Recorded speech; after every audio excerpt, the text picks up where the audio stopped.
قال رسول الله صلى الله عليه وسلم: لا يفرق مؤمن مؤمنة إن كره منها خلقا رضي منها آخر.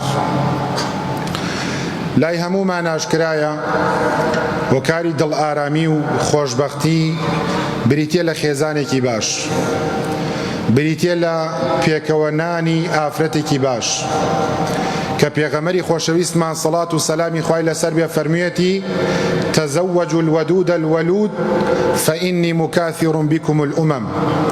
ئافرەتانێک بخوازن، خۆشەویست بن لە دڵتانە و مناڵیان ببێت، چونکە لە ڕۆژی قیامەتە شانازیتان پێوەکەم.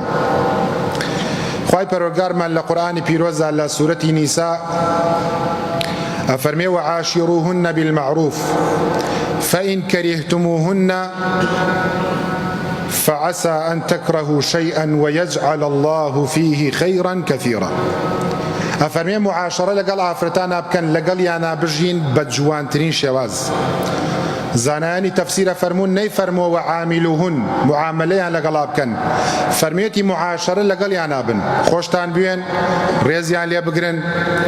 ئەوەی ڕێز و ئیحترام و مەحەبەت و خۆشەویستیە لەگەڵ ئافرەتان و خێزانەکانتانە بیکەن. فإن كرهتموهن، ئەگەر ئەخلاقێکی خێزانیشتان بەدڵ نییە، تووڕەیە، درەنگنان حازرەکە، لە مناڵەدا ئارام بگرن. ئەو فەرمودەی کە سەرەتا خوێنمەوە: لا يفرق مؤمن مؤمنة، با هیچ پیاوێکی ئیماندار ڕقی لە خێزانەکەی خۆی نەبێت.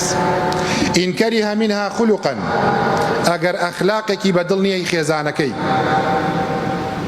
شتی تری زۆر هەیە کە بەدڵێتی، میوانە بۆ بەڕێەکە، لە خزمەتایە، مناڵ بۆ بەخێوەکات، لە فەقیری و لە هەژاری و لە دەوڵەمەنیە لەگەڵتایە.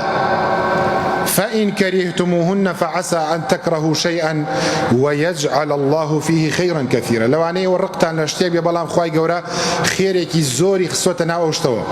لەوانەیە خێزانەکەی تۆ تووڕە بێت، بەڵام پشت و پەنایە.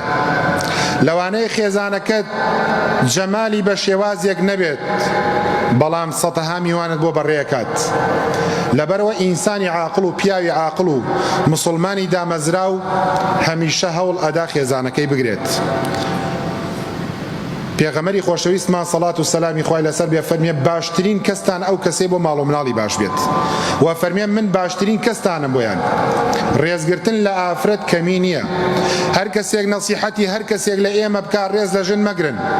یان ئەو عەقڵیەتە کۆنا جاهیلیەتەی کاڵێ ئەگەر ئافەت لە خەوا بوو بدەرە سەریا، کە خەبەری بۆ وتی چییە، بڵێ خەتای خۆتە. ئەوە دیکتاتۆریە، ئەوە زوڵمە، ئەوە ستەمە.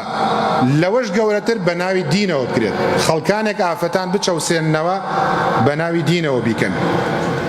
لەبەرەوە باشبوون لەگەڵ خێزانەکانە. خێزانەکانمانە کارێکی چاکە.